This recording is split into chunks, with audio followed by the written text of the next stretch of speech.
go.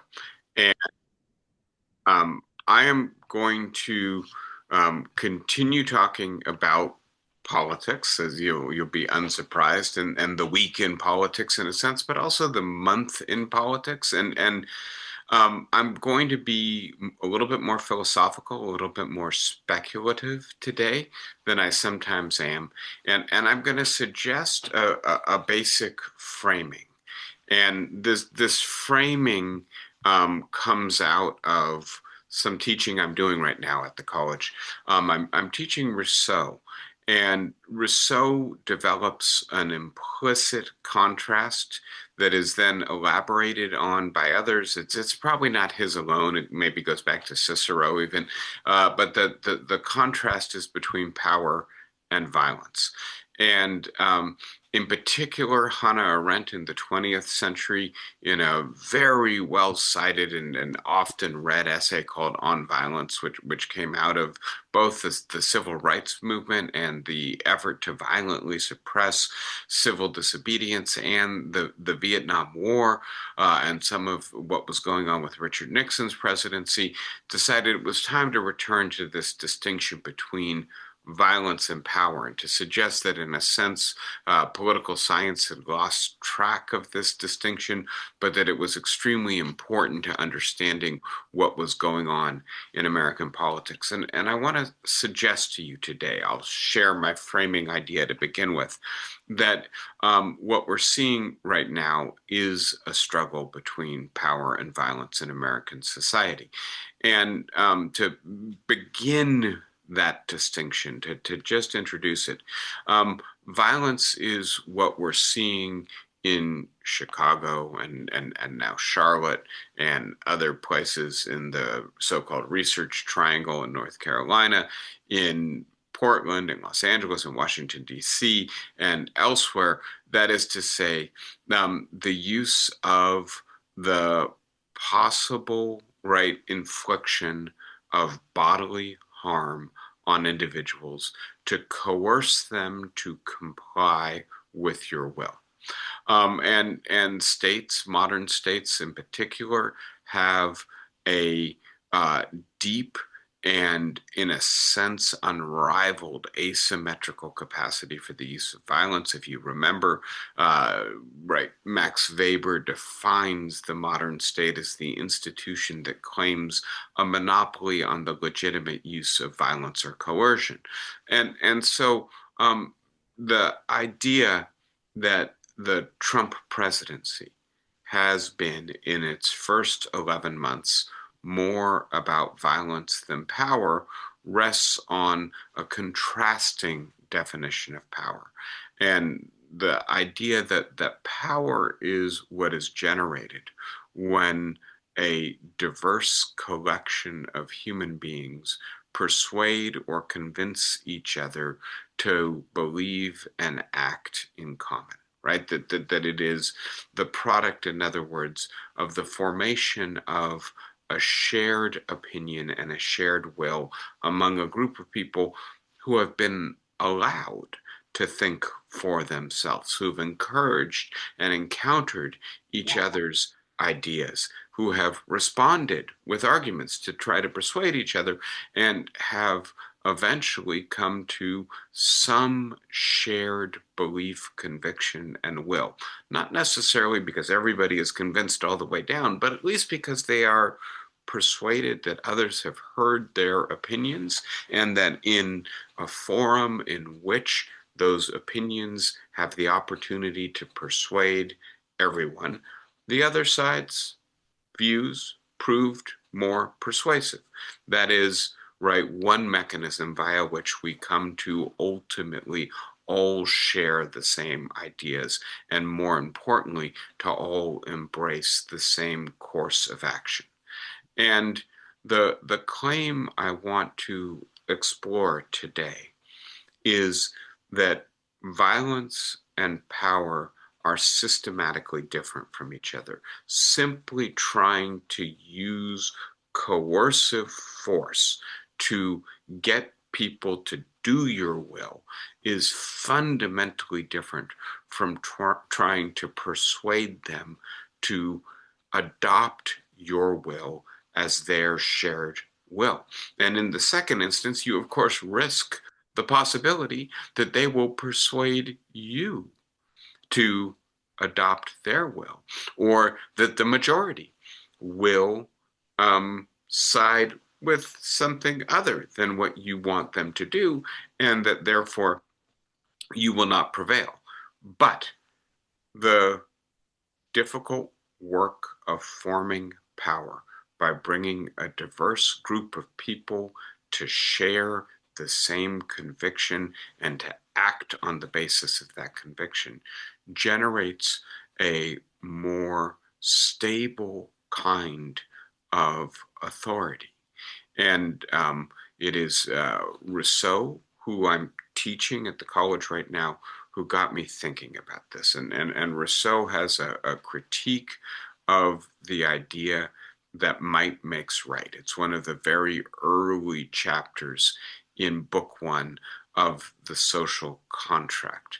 And his argument is essentially that if the only reason people comply with laws, orders, authority is because they fear the enforcement of that regime, then as soon as that regime is unable to enforce its will, they're going to stop obeying.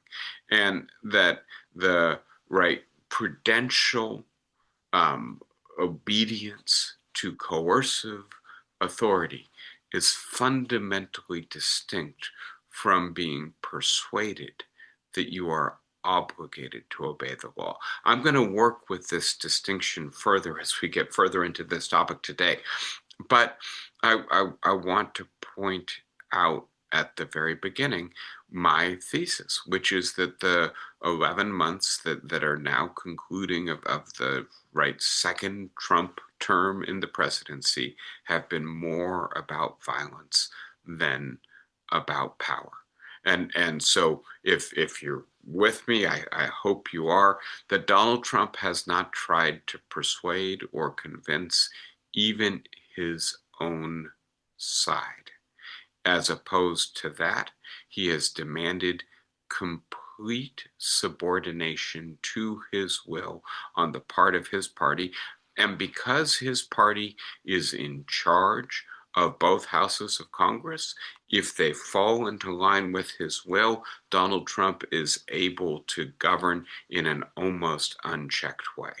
But that wasn't and isn't enough for Donald Trump. Donald Trump has also sought to overpower the rule of law in the most important and powerful institutions in our government, right? In the Department of Justice, in the FBI, and in the military. And that he has used in particular also the Department of Homeland Security to create, paramilitary forces that extend the threat of violence beyond, bringing his party in Congress in line with his will, in an effort to try to bring the American people in line with his will. And here I'm going to be brief about this, but I do need to provide a little bit of background to what it seems to me informs or perhaps misinforms Donald Trump's approach to governance. And I want to say at base, he does not understand the distinction between power and will, that he has been for his whole life and continues to be, in essence, at the core of his personality and psyche, a bully, someone who uses violence or the threat of violence to coerce conformity to his will, not someone who tries to persuade or recognizes, and here we get to the deeper argument that Rousseau and Arendt and others are making, that when you persuade and get people to join you in a joint project, that you produce a more secure and lasting kind of power and authority than when you rely on violence. And that Donald Trump is the product of a very peculiar kind of campaign in American politics. In particular, I'll suggest this very quickly, that Donald Trump really campaigned in two distinct veins, and that they reached different audiences and persuaded different people in person, in large rallies. And note that Donald Trump did campaign in retail. He really did go out and have rally after rally after rally, filling arenas very often. The people who attended there heard an unfiltered, uncensored, unrestrained Donald Trump talking with them about vengeance and about violence and about the fact that we have an enemy within the United States, that the reason the United States has stopped functioning for a large swath of its population, stopped producing prosperity, security, replaced their mobility with downward mobility and precariousness, is because there is a quote enemy within, and that it needs to be fought in the way that enemies are fought, not with the law, not with power, not by persuading them to change course, but by violence. And that this is a different Donald Trump from the Donald Trump who was promoted via advertisement, via media, and that frankly at points made a more disciplined message that tended to be covered more by mainstream media, which was about inflation, about the cost of living, about affordability, and about the weakness and disorganization of the Democratic Party, in part embodied by Joe Biden's decline in his final years in office, in part by the disarray in the party as it handed off from Joe Biden to Kamala Harris, that he would be a more effective leader and more effective at tackling problems to do with inflation, affordability, inequality, if given a second term, as he had been effective in his first term, right? That's a very different message from the reason we are failing as a country to secure prosperity for half of our population, despite the fact that we are one of the wealthiest countries in the world, is because of a corrupt elite that works behind the scenes to corrupt the system of government that had been working for the American people, and that these are globalists who are inviting these immigrants, undocumented, into the country to steal your jobs, that are using the law in asymmetrical, unequal ways to advantage themselves while taking away your homes, your main prospect for economic security, thinking back to the 2008 economic crisis, which I think is still very important, that even previous Republican presidents had gone into foreign expeditions rather than concentrating on actually serving the interests of their constituents at home. And Donald Trump was going to vanquish that corrupt elite using the force, the might, the violence necessary to eradicate an internal enemy. That's the Trump of the rally as opposed to the Trump of the advertisements. And I want to suggest to you that he was elected because those two streams came together, and in particular didn't recognize the tension between them. And please note, that politicians, especially presidents who have to build big coalitions, typically win by finding ways to get the otherwise incompatible elements of their coalition to ignore those incompatibilities and look at the complementarities instead. And there are real complementarities. If you think you're incredibly precarious and should be prosperous, well, then the fact that there's a lot of inflation and inequality and an affordability crisis stings you especially, right? So all of that to say, that Donald Trump got elected on the basis of the ability to combine those two messages.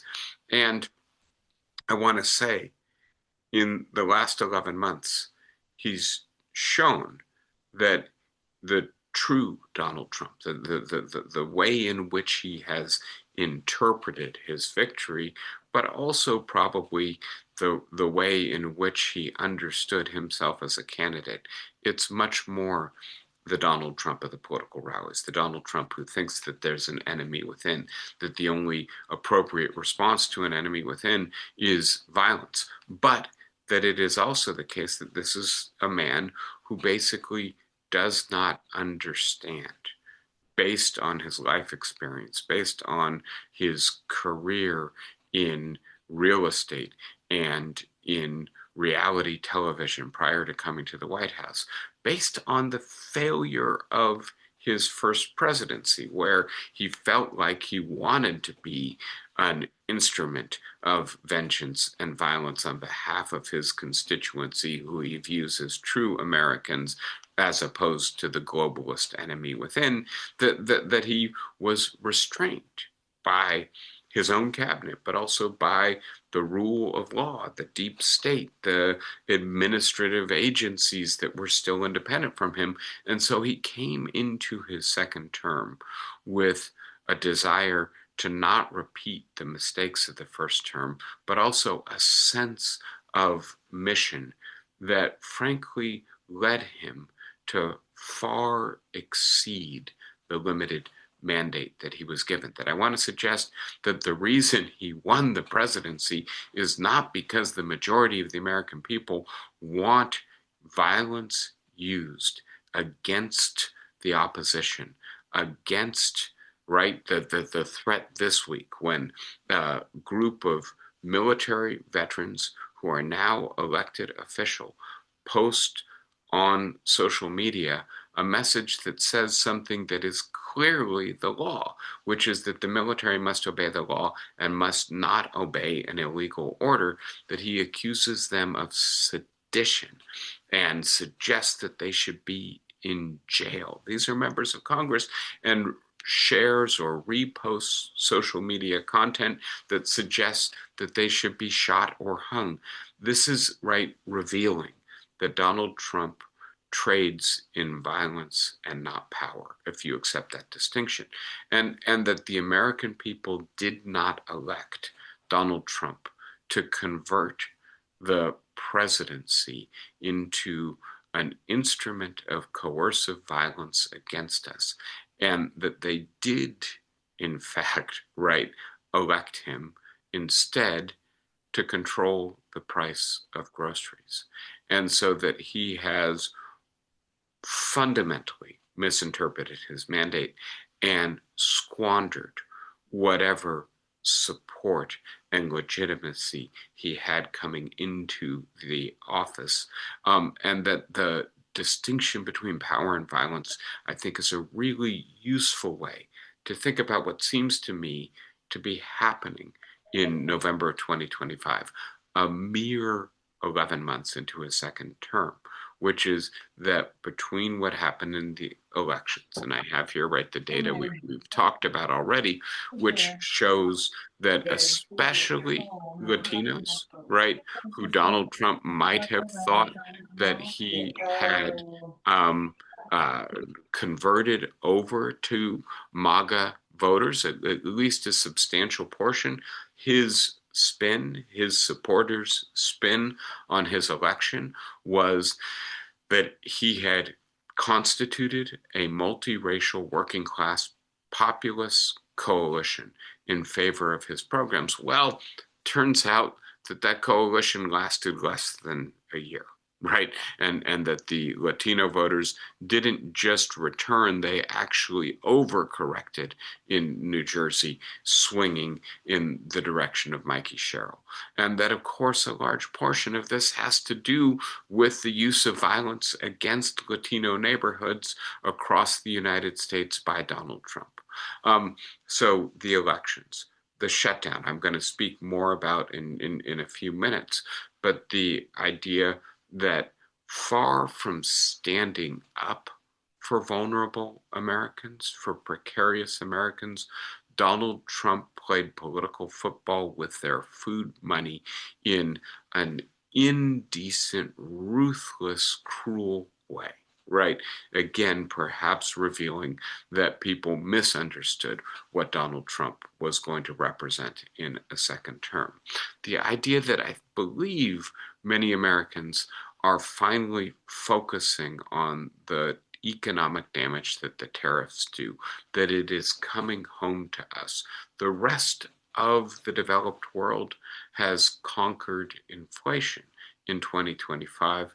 In the United States, it remains not as dangerous as it was during the second and third years of Biden's presidency, but still stubbornly persistent.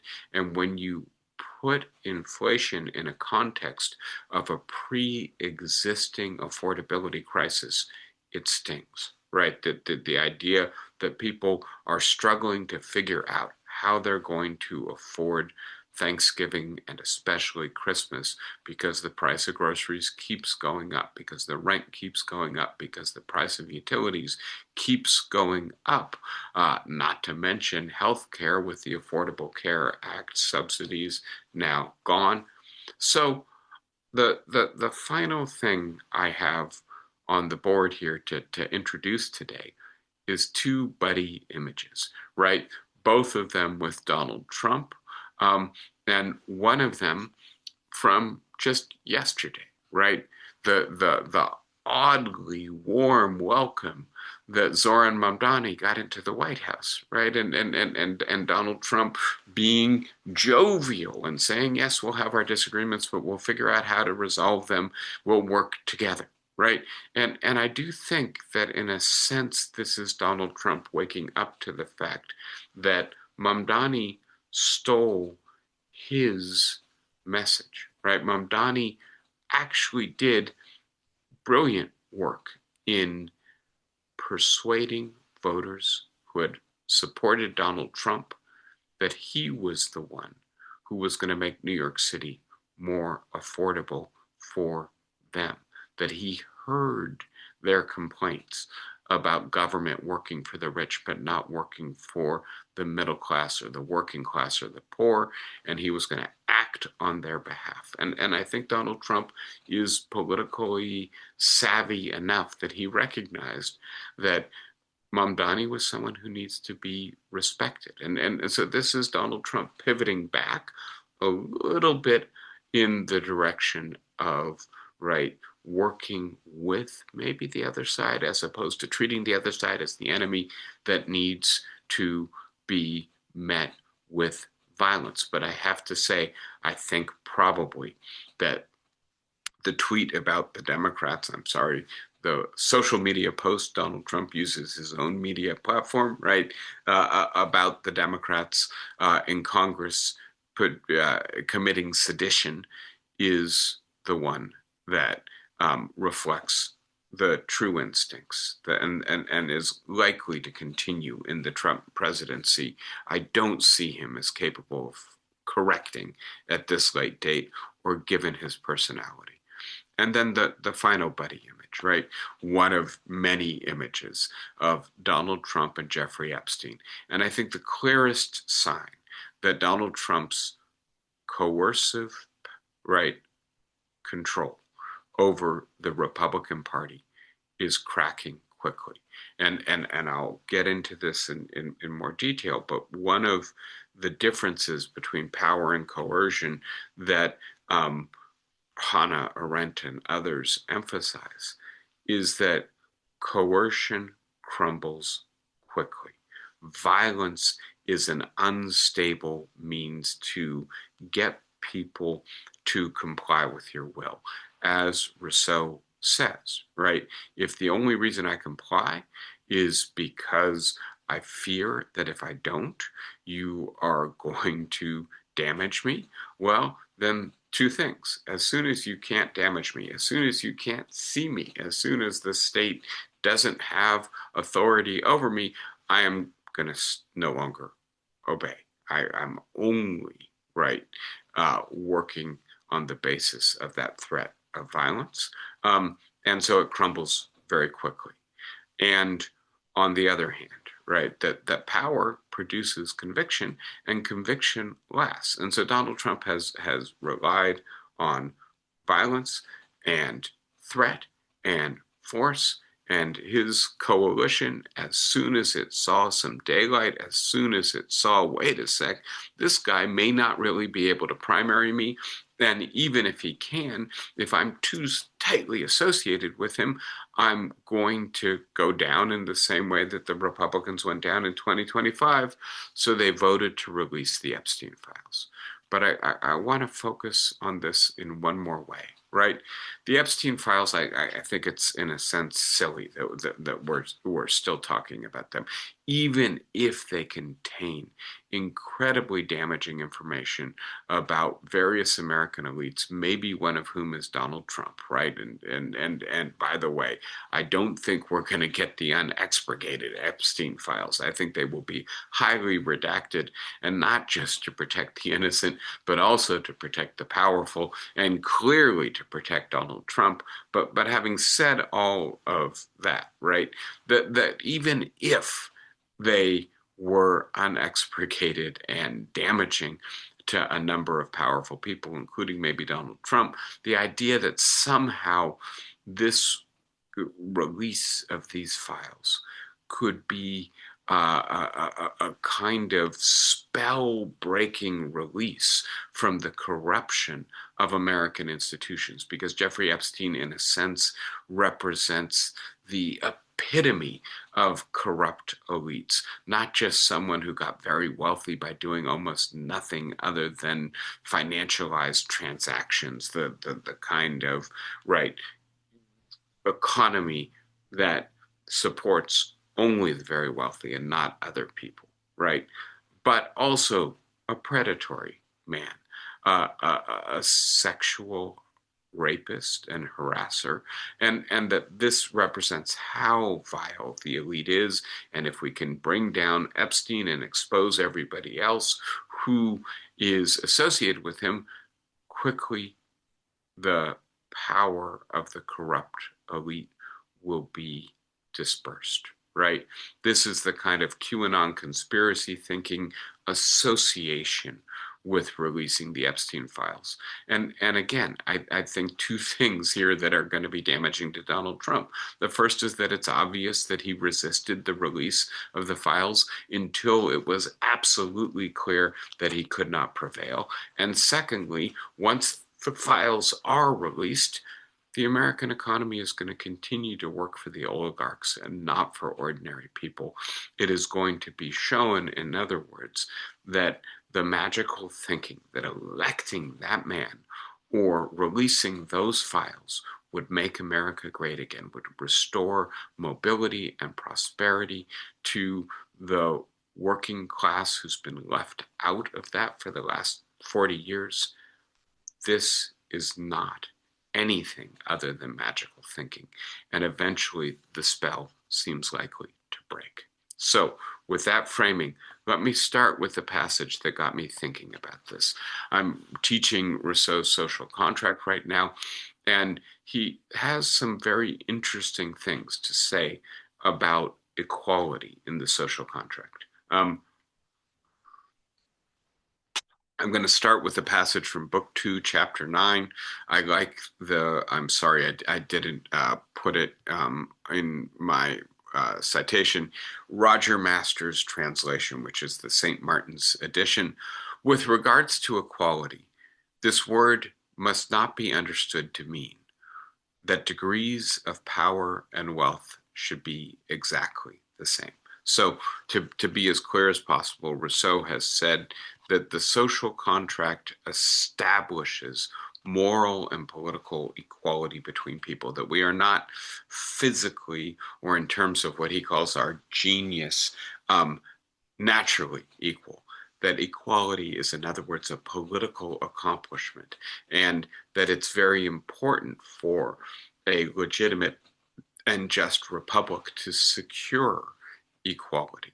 That if it does so, then people's interests will be sufficiently close together that they'll be able to form common opinions and common wills. If we get too unequal, then our interests objectively conflict, and there's nothing we can do to persuade each other to form shared ideas and will.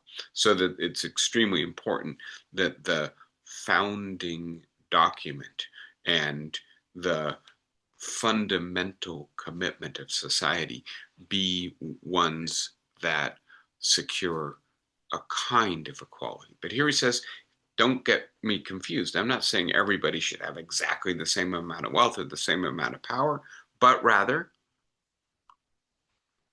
that with regard to power, it should be incapable of all violence and never exerted except by virtue of status and the laws.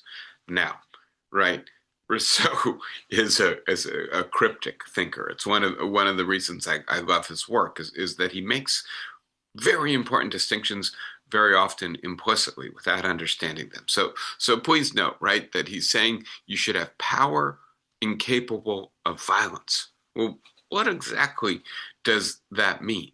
And here I want to suggest that it means that everybody should be governed by laws that reflect a will and opinions that they've had an opportunity to contribute to the formation of, and that they are convinced that they belong to, that they can own, that they have co-authored, right? And so when you tell yourself, I am going to drive the speed limit because that's the right and safe and environmentally friendly thing to do, you don't experience, right, driving the speed limit as some imposition on you. If you've gotten so many tickets for speeding that the next time you get a ticket, you're going to have your license confiscated, and you're don't want that to happen, so you obey the speed limit, but the whole time you're saying to yourself, damn it, this is stupid. I wish I didn't have to do this, but I guess I have to comply. Those are two fundamentally distinct experiences. The first is an exercise of power that you share in. The second is an exercise of violence, Rousseau would say. You're only doing it because there's a coercive threat lurking in the background, and you fear that it will be enforced on you. So power, right? We need an equality in the degrees of power so that it is incapable of all violence. We'll come back to this with Arendt and constitutionalism, and never exerted except by virtue of status in the laws. And there, I hope it's clear that Rousseau is suggesting that the person who is given power to exercise according to the law is not merely coercing you. If the law is a law that you yourself have participated in making, at least via an election, right, then you are not simply being threatened by somebody who has more coercive potential than you. You are following an opinion and a will that you share in. And with regards to wealth, no citizen should be so opulent that he can buy another, and none so poor that he is constrained to sell himself. So Rousseau is also saying, I'm going to just grab my clock real quick, that he does not want inequality of a kind, right, that makes us fundamentally asymmetrically positioned with each other. I don't think he literally means buy and sell, but be dependent and feel economically coerced by others. So in the footnote in which he seeks to explain a little bit better what he said in this passage, Rousseau says, do you want to bring stability to the state? Bring the extremes as close together as possible. Tolerate neither opulent people nor beggars. These two conditions, naturally inseparable, are equally fatal to the common good, right? And again, there's just a lot going on in these passages, right? If you're going to have people who are opulent, who are super wealthy, who are what I'm calling oligarchs, people with billions and manifold billions of dollars, in our case, it's almost obscene. I don't think even Rousseau could have thought in these terms, right? Then you're also going to have people who are very, very poor and precarious and deprived, right? And their deprivation is in part relative. They're going to compare themselves with the opulent and say, I don't have that, therefore I lack. And that's part of the reason you can't have opulent people without also having people who feel deprived. But it is also the case, I think Rousseau is suggesting, that human economies as we know them only produce a certain amount of wealth. Not everyone can be opulent. And so better to distribute the limited wealth an economy can produce more equally. So they're fatal to the common good, right? Once there are some people who are so rich that they no longer need state services, they send their children to independent schools, they opt out of police services because they hire private security. I don't know if you saw this article about Miami recently, but the idea that in Miami there's this growing number of restaurants and bars and clubs that are membership only, that cater only to people who are very wealthy, who can exempt themselves from the need to get a reservation and all those other inconveniences of everyday life, right? The idea that at that point, those people don't care, right? About how good the schools are because they opt out of the schools. They don't care about how good the provision of other public services are because they provide their own services for themselves. They no longer care about the common good. And then Rousseau concludes, from the one comes those who foment tyranny, and from the other tyrants. And I think if I've got it right, he's saying if people are too poor, they'll give up on the idea of participating in the formation of the common good. They will want revenge. They will want to use violence to claim wealth, and that there will be some among the affluent who will want to use their wealth to convert it into political power and become tyrants. And I think that's a pretty good description of America in the 21st century, alas. It helps us to see maybe what we need to do and why it is that someone like Mamdani is an alternative to Trump. Maybe not full on left wing populism, but a focused message of addressing the affordability crisis and the inequality that underlies it. So I'm now going to fast forward, right, a couple hundred years from Rousseau in the middle of the 18th century to Hannah Arendt in the second half of the 20th century, and in particular, this book on violence, which was originally an essay and still relatively short work. She's a very, very convincing writer and a wonderfully erudite thinker.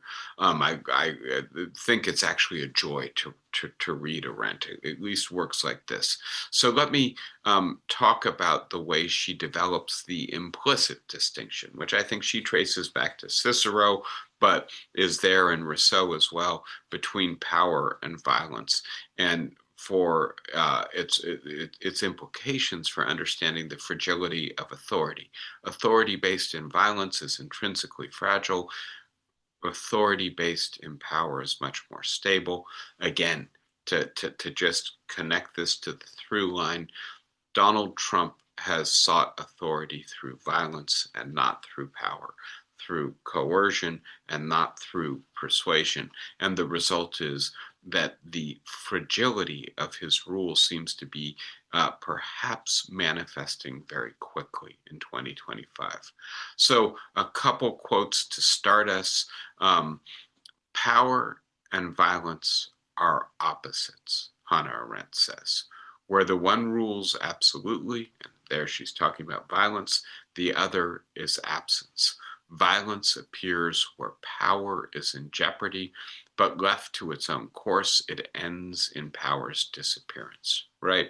And so now let's get into the meaning of these two terms, starting with power. And this is where I'll concentrate. I think violence is pretty straightforward. The exercise of the threat of force against the body or the goods of the person that leads them to comply without them needing to be convinced.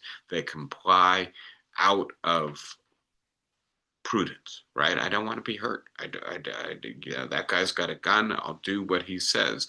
That guy can take away my driver's license. I'll drive at the speed limit he wants me to. Power, on the other hand, as Arendt says, corresponds to the human ability not just to act, but to act in concert. Power is never the property of an individual. It belongs to a group and remains in existence only so long as the group keeps together. And there I don't think she means we go our separate ways, but as so long as we participate in institutions that allow us to act in concert, to form a shared idea or opinion, and then to act on the basis of it as our shared will. When we say of somebody that he is in power, we actually refer to his being empowered by a certain group of people to act in their name. The moment the group from which the power originated to begin with, potestas in populo, right, power in people, as I think that's a reference to Cicero there, who says, right, that authority is in the Senate, but the power is in the people. Without a people or a group, there is no power, disappears, his power also vanishes. So that's the beginning. And then I want to say a little bit more from Arendt about the institutional preconditions for the formation of power.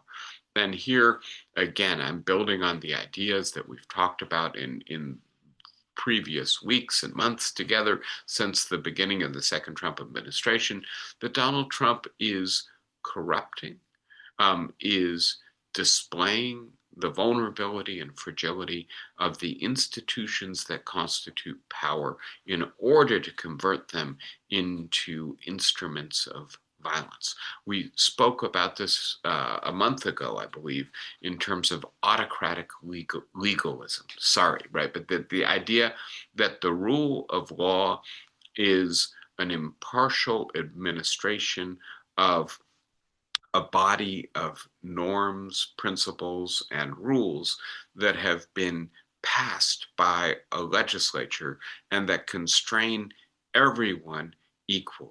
And that institutions like the Department of Justice are set up by, and when they function well, animated by people who believe in the good of the rule of law, that it gives us a certain stability, a certain equality, a certain liberty under the law. It prevents the powerful from using their power in ways that the law does not permit. It prevents the vulnerable from being preyed upon by the wealthy and the powerful in ways that the law protects by upholding their rights and their interests under the law.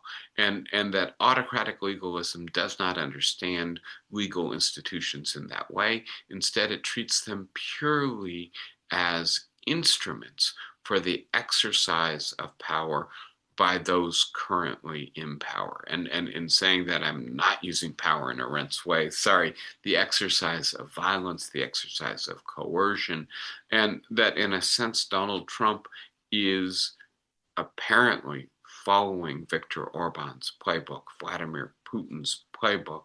The effort is to convert the institutions of the rule of law into institutions of autocratic legalism. I think Arendt helps us to see more deeply what is being corrupted and how the non-corrupted, the intact institution of the rule of law operates.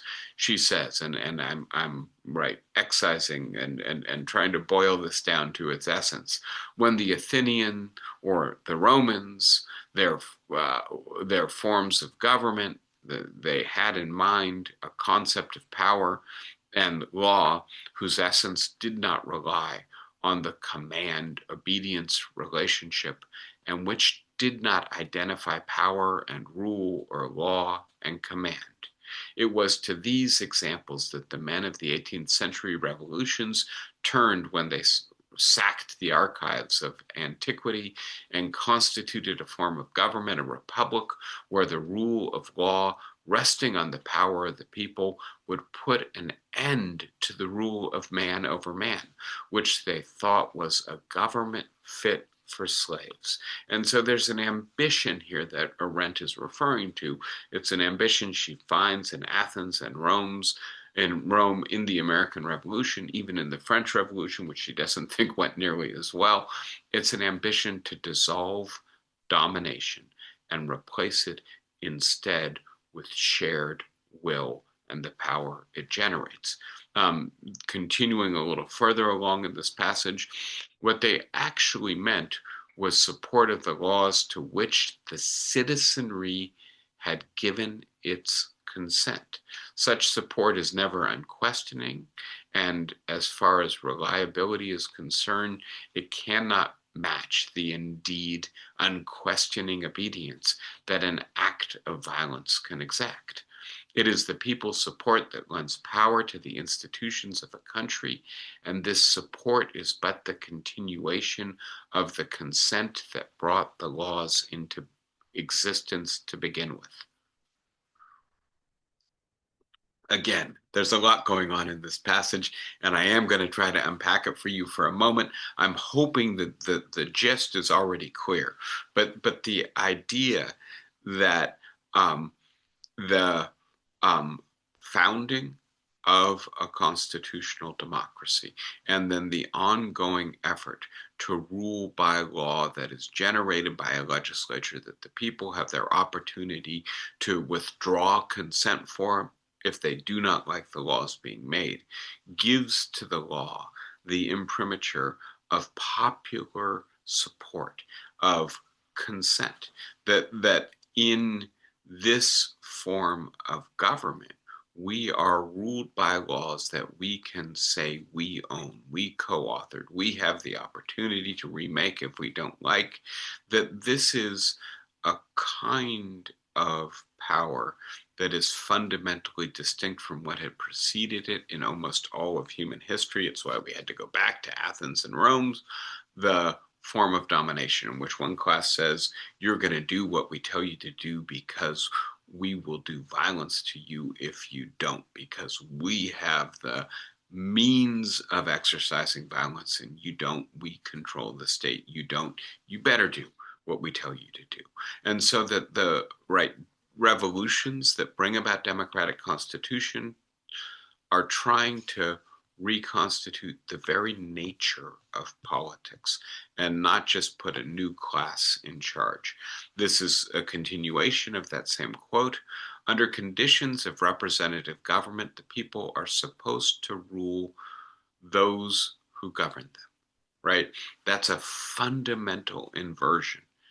The president, the Congress, is delegated power by us as our principles.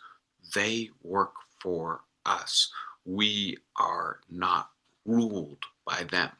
All political institutions are manifestations and materializations of power.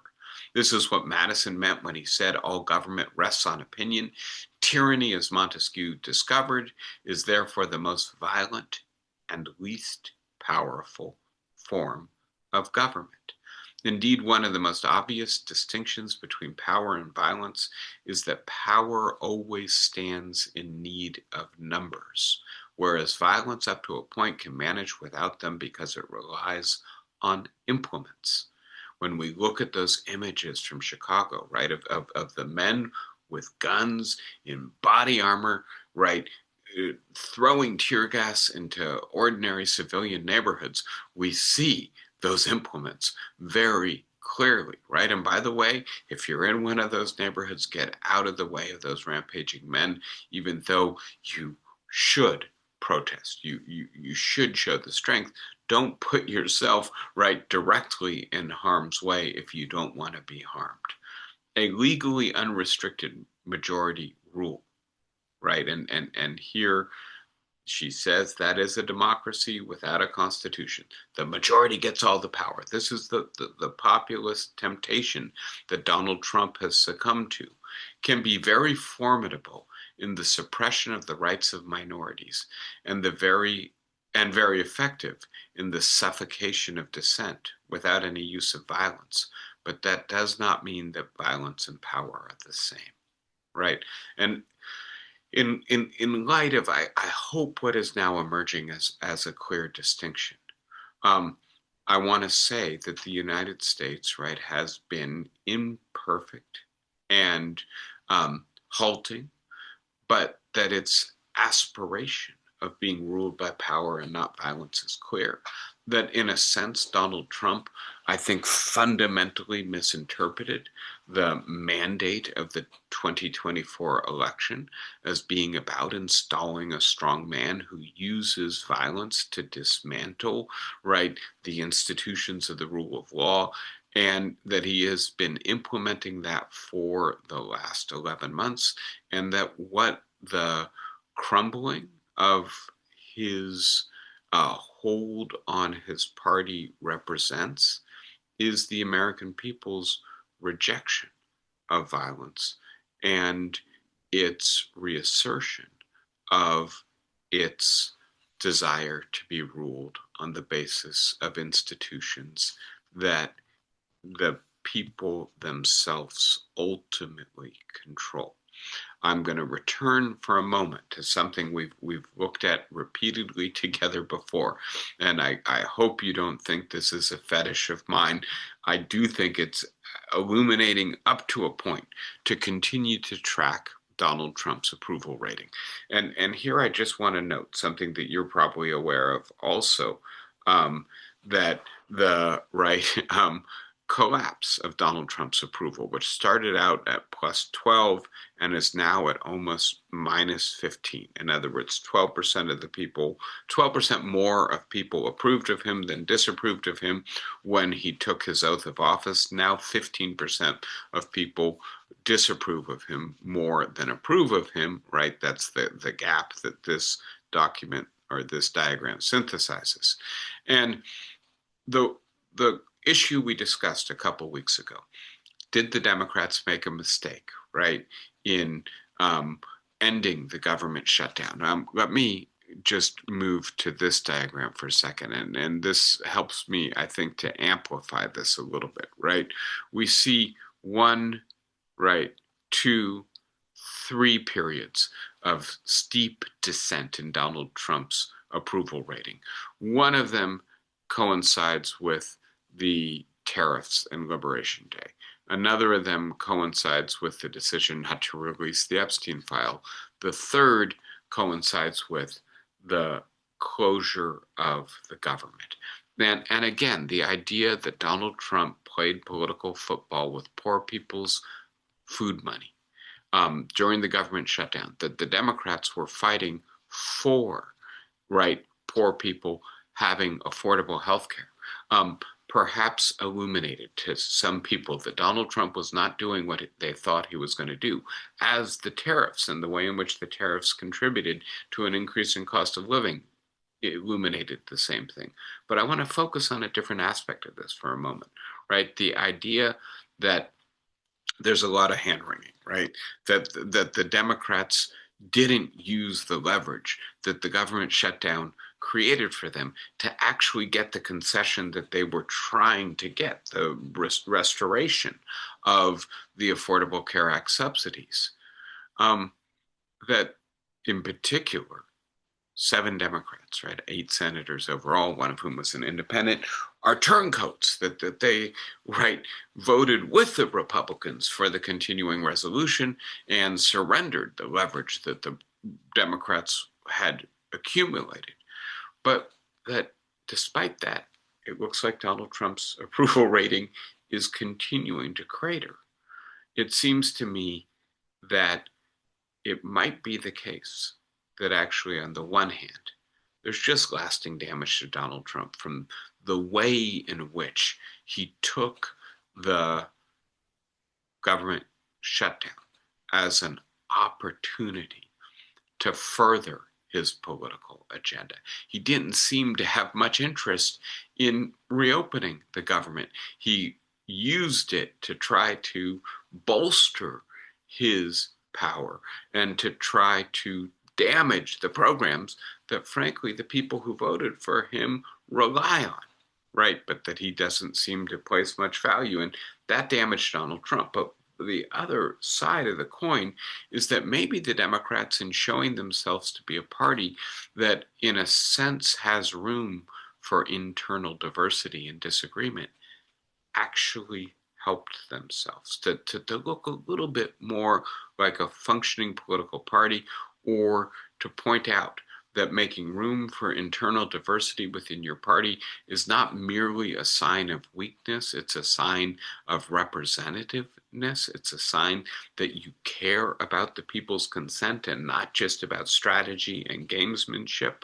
So the idea that Donald Trump, right, is, it appears, moving downward inexorably in his approval rating, that this is happening more quickly and more steeply than it has happened for other second-term presidents, but with very few exceptions, right? And we see Donald Trump compared to all of these other presidents. The only person doing worse than him is Nixon, although Bush is very close, right? That's the second Bush, because the first Bush doesn't have a second term, right? That Nixon, of course, is suffering from the collapse of support in the aftermath of the Watergate revelations.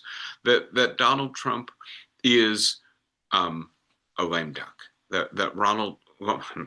Donald Trump is going to drag his party down with him unless he is, right, distanced, unless they begin to open some daylight between him and them. And the idea that he has not persuaded the members of his party to actually believe in his agenda. He hasn't convinced them that his policies are the best policies. He's merely demanded that they fall into line or else suffer his wrath. Means that as soon as they no longer fear his wrath, they are not going to be very loyal to him. I want to just conclude by focusing for a moment on what Marjorie Taylor Greene did yesterday, right? And she announced that she's going to resign in early January. It's a very unusual thing for a member of Congress to do, to resign in the middle of their term, as opposed to waiting to the next election and just not running. But I think she said two things. I think she said, first of all, I don't want to be primaried, and so I'm going to get out of the way.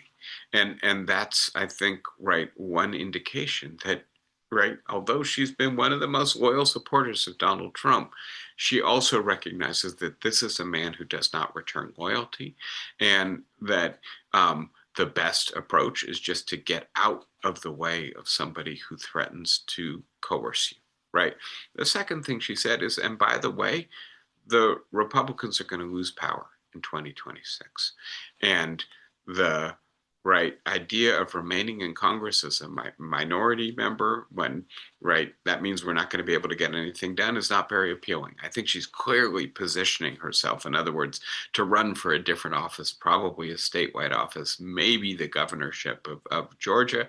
And so the idea that, look, Marjorie Taylor Greene, out of all people, is illuminating the limits of violence and coercion as a mechanism of governance, and indicating that it is fragile and crumbling quickly.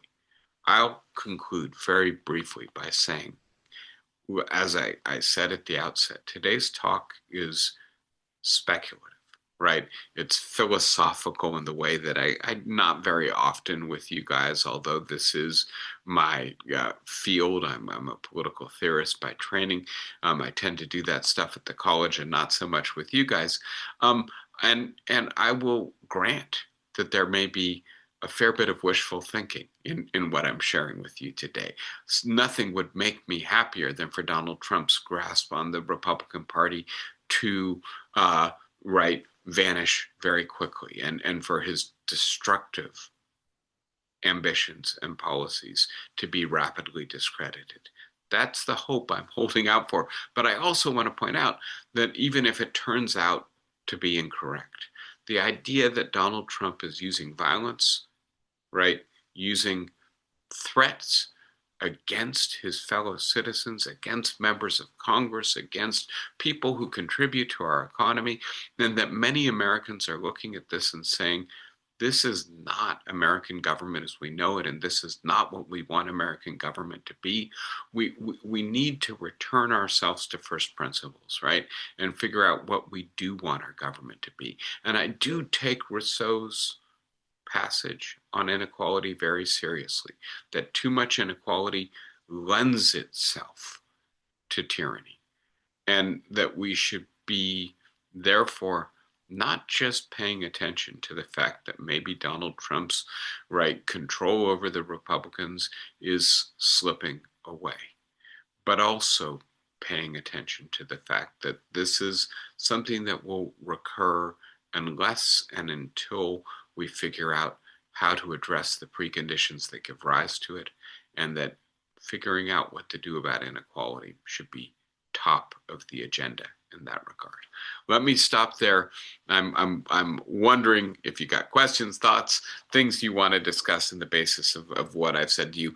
You can feel free to ask about Rousseau or Arendt or about other events from this week's politics. Who wants to jump in first? Go ahead, Flossie. You have to unmute yourself, as you know. Can you hear me? Yes, perfect. Thank you. Oh, wait, it just went away. You got to hold that whatever button you pushed down again. You're muted now.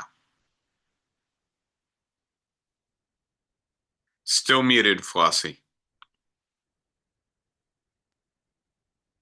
You had it for a quarter second there. Were you pushing the space bar?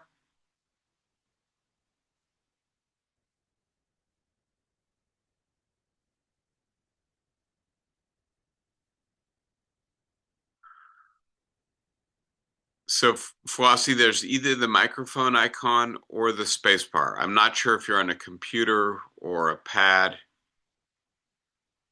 Ruth, I can't hear you if you're talking to me. She's on a computer. She's on a computer. So you should have a space bar, Flossie. If you just hold that space bar down. There you go. Wow. You got it. Okay. Right? Can you hear me now? Yes. Yes. Okay. What I'm talking about is that we are having poetry sessions and also poetry sessions in which we liken the quest and love of freedom to a religious experience. And we have poems by John Donne where the physical becomes the metaphysical. And when I think of that kind of image, I think of the guys climbing the walls of the White House, that kind of insanity seizing them. And that becomes irrational. That becomes Sieg Heil. In other words, the leader becomes the god, and you cannot be rational and thinking when you have that. You put that next to Gettysburg Address, and you see the difference. Here is where literature makes a difference. You use it to explain certain political activities and certain political experiences.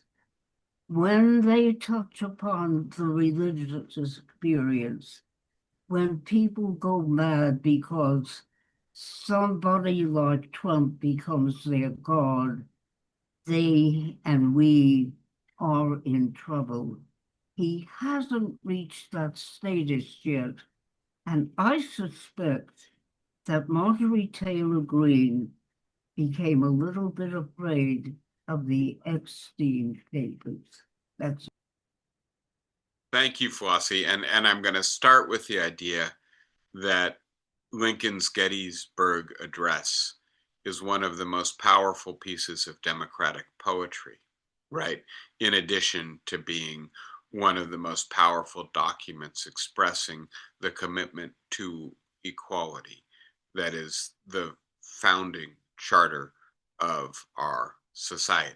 But then I want to pivot to what you said about Trump and about the January 6th invasion of the Congress and the idea that I think we may tend to lose track of this. And so I want to go back to where I started, that there are two veins of support for Donald Trump, one of which might be a little bit more pragmatic, ordinary, comparative, right? Donald Trump looks like a better person than Kamala Harris to bring inflation under control and to make the American economy start working for ordinary Americans.